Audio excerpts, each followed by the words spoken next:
Olá, espero que todos estejam bem. Meu nome é José Antônio, eu faço parte do NEP Gesiel, da cidade de Vinhedo, e eu fui convidado pelo NEP São Paulo hoje para poder falar do capítulo 55 do Livro da Esperança, aonde o título chama-se Na Forja da Vida. E eu vou ler então esse texto belíssimo que Emmanuel nos presenteou. É quase que uma poesia a forma como ele coloca as palavras do Evangelho para nosso entendimento. E vamos depois comentar um pouco o nosso entendimento a respeito desse texto do Emmanuel, né? Então eu vou começar lendo aqui. O texto chama-se Na Forja da Vida. Entrai pela porta estreita, porque larga é a porta da perdição, e espaçoso o caminho que a ela conduz, e muitos são os que entram por ela. Isso é um texto bíblico que está em Mateus, no capítulo 7, versículo 13. Aí tem um trecho depois do Evangelho segundo o Espiritismo, do capítulo 18, item 5, que fala-se assim: larga é a porta da perdição, porque são numerosas as paixões más, e porque o maior número envereda pelo caminho do mal. Aí Emmanuel vem discorrendo sobre esse trecho bíblico e já do Evangelho tão conhecido dos nossos estudos do Evangelho segundo o Espiritismo. Trazes contigo a flama do ideal superior e a nelas concretizar os grandes sonhos de que te nutres. Mas diante da realidade terrestre, costumas dizer que a dificuldade é invencível. Afirmas haver encontrado incompreensões e reveses, entraves e dissabores por toda parte. No entanto, o pão que consomes é o resumo de numerosas obrigações que começaram no cultivo do solo. A vestimenta que te agasalha é remate de longas tarefas iniciadas de longe com o preparo do fio. O lar que te acolhe foi argamassado com o suor dos que se uniram ao levantá-lo. A escola que te revela a cultura guarda a renunciação de quantos se consagraram ao ministério do ensino. O livro que te instrui custou a vigília dos que sofreram para fixar em caracteres. O clarão das ideias nobres, a oficina que te assegura a subsistência, encerra o concurso dos ceareiros do bem a favor do progresso. O remédio que te alivia é produto das atividades conjugadas de muita gente. Animais que te auxiliam, fontes que te refrigeram, vegetais que te abençoam e objetos que atendem, submetem-se a constantes adaptações e readaptações para que te possam servir. Se aspiras desse modo à realização do teu alto destino, não desdenhe lutar a fim de obtê-lo. Na forja da vida, nada se faz sem trabalho, e nada se consegue de bom sem apoio no próprio sacrifício. Se queres na sombra do vale exaltar o tope do monte, basta contemplar-lhe a grandeza. Mas, se te dispões a comungar-lhe o fulgor solar da beleza do cimo, será preciso usar a cabeça que carregas nos ombros, sentir com a própria alma, mover os pés em que te sustentes e agir com as próprias mãos. Olha que belo isso que Emmanuel nos coloca aqui, né? Como eu disse, é uma poesia mesmo que ele nos deixa. Eu queria começar a comentar sobre o título, né? Na Forja da Vida.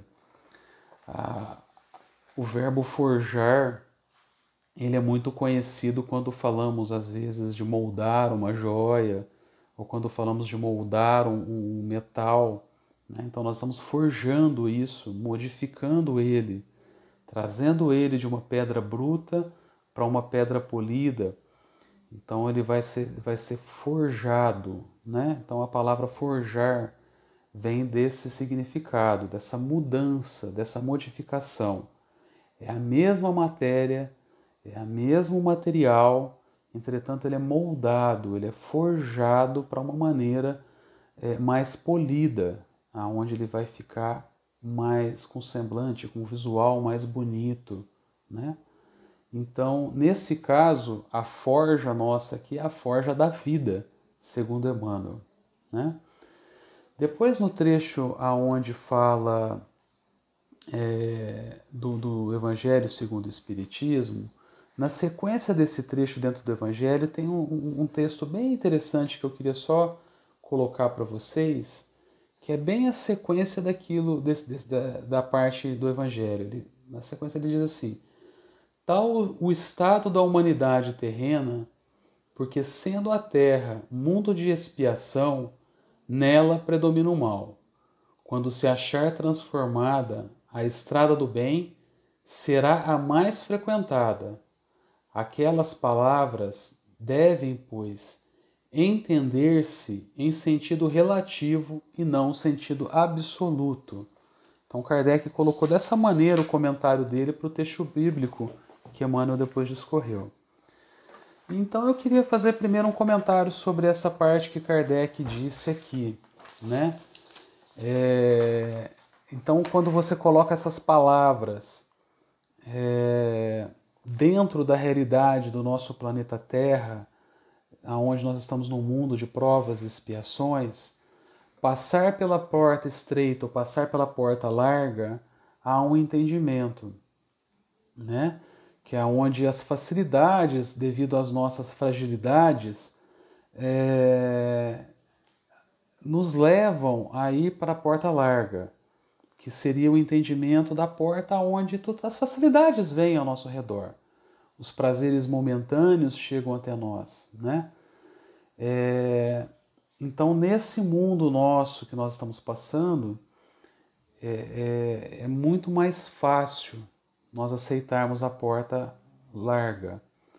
Entretanto, depois, se você pensar que passando por um mundo maior, com uma evolução maior do que o nosso planeta está hoje, certamente então vai ser mais simples estarmos entrando pela porta estreita, porque há um contexto de vida, há um plano para o que queremos, né?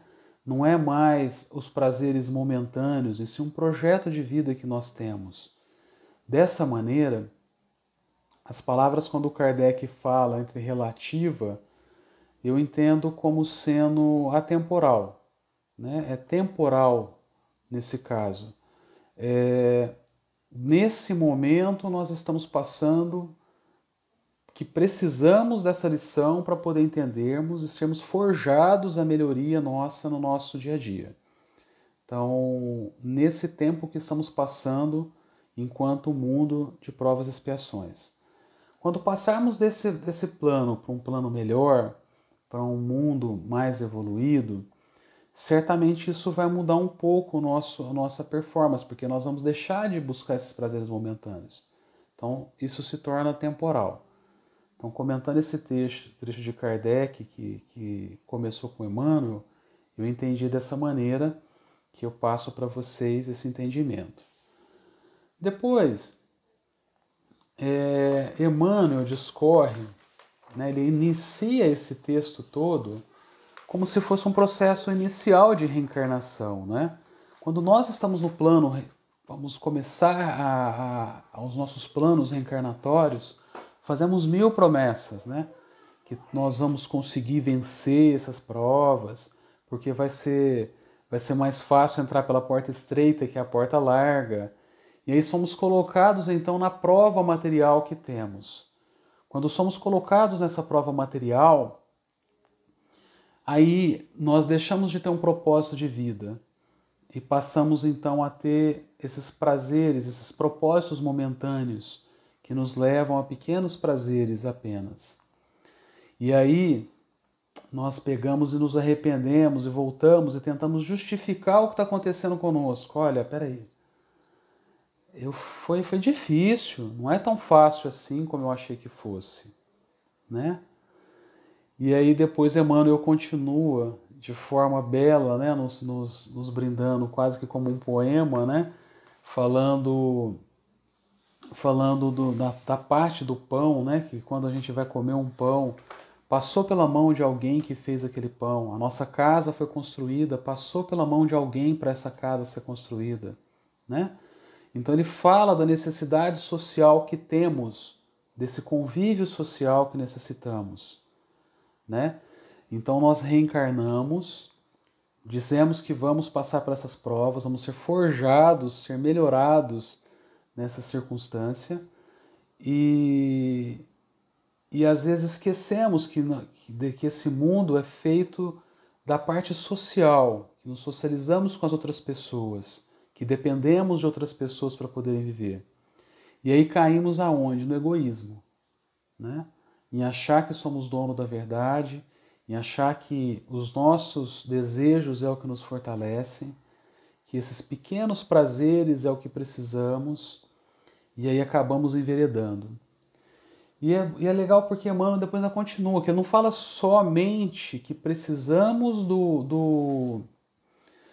uns dos outros, mas ele coloca também a parte natural da coisa aqui, né? Que os animais que nos auxiliam, que os vegetais que precisamos, que é a coisa natural, Deus nos dá, nos entrega pronto. Então, nesse momento, esse entendimento da junção entre a socialização e termos em mãos a parte natural que Deus nos coloca, entendemos da seguinte maneira: olha, nós recebemos durante esse processo reencarnatório tudo o que precisamos. Nós precisamos do necessário. Então nós precisamos nos vestir, comer, ter um lar, conviver socialmente com as outras pessoas. Conviver socialmente eu digo não só lá fora, na sociedade, mas dentro de casa, com a nossa família. Então, isso é a convivência social que temos a necessidade disso. Então, Deus nos dá todas as necessidades que precisamos, todas as ferramentas que precisamos. E aí vem a gente, pega essas ferramentas e acha que o mundo gira em torno de nós, com todo o nosso egoísmo, e começa a pensar que todo esse processo tem que nos dar algo em troca, né? Tem que nos dar esses prazeres momentâneos, seja o prazer do vício alimentar, o prazer do vício de bebidas, seja os prazeres do enriquecimento, os prazeres da fortuna, enfim, todos os prazeres, todos esses desejos que vêm ao redor das pessoas, né? Nos deixam ainda naquela matéria primitiva, a mesma matéria que reencarnamos. Então ele vem dizer o seguinte: olha, para que você forge o teu espírito, para que você modifique essa matéria que você veio e volte para o plano espiritual, um espírito melhor, você precisa do quê? Trabalhar isso. Você precisa enfrentar isso. Ter um autoconhecimento de você mesmo.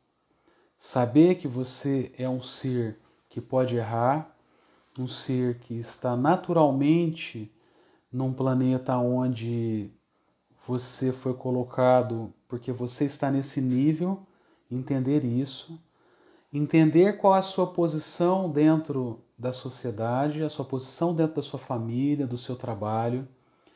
E a partir daí, entendendo isso, você começar a forjar a sua auto-melhoria, você auto-modificar-se, você começar a polir aquela pedra bruta que veio e se transformar em uma matéria mais leve, mais polida, né? Um espírito um pouco melhor do que você chegou aqui, tá?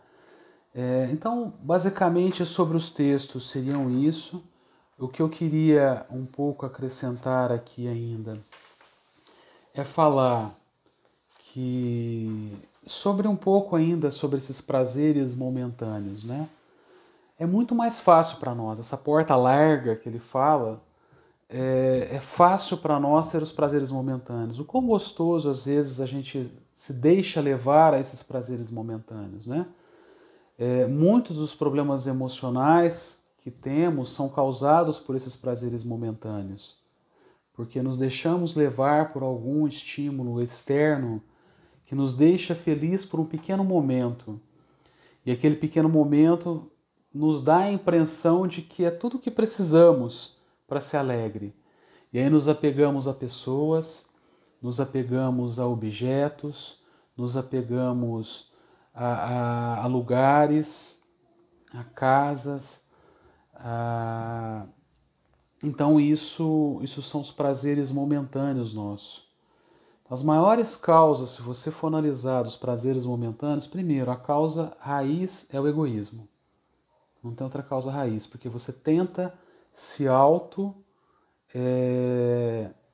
auto-alegrar, se auto-justificar esse prazer momentâneo, né?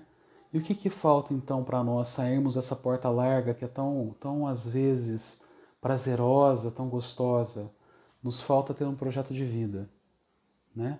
Esse é o que a gente precisa para poder mudarmos e sairmos dessa parte aonde essa porta estreita nos seduz, essa porta larga nos seduz, desculpa, para modificarmos para essa porta estreita que é mais difícil o acesso, é termos um propósito de vida. Quando temos um propósito de vida, as coisas ficam mais fáceis. Quando estamos dentro da porta larga, nós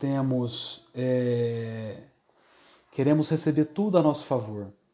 Queremos ler tudo, queremos ter tudo, e essas informações vêm muito para nós e acabamos nos perdendo. Quando temos um propósito de vida, nós começamos a ser mais seletivos. Sabemos o que queremos. Começamos a escolher as informações que realmente são necessárias para o foco do nosso aprendizado, né? E começamos então a dedicarmos melhor para a nossa evolução espiritual, para o nosso aperfeiçoamento moral. Esse é o caminho, esse é o propósito da nossa reencarnação. Então é isso que viemos fazer aqui, é sairmos dessa pedra bruta, sermos forjados por nós mesmos, a vida vai nos forjar, o sofrimento vai nos vir e temos que ser firmes no nosso propósito, no nosso ideal. Aí sim, quando retornarmos para a Pátria-Mãe, para o plano espiritual, nós vamos olhar para nós mesmos e dizer, olha, eu modifiquei um pouquinho, eu forjei um pouquinho o que eu precisava. Pessoal, é isso. Espero que tenham gostado um pouco das nossas palavras e estamos à disposição no que for necessário. Um grande abraço a todos, um fraterno abraço carinhoso do nosso centro aqui, do NEP Gesiel.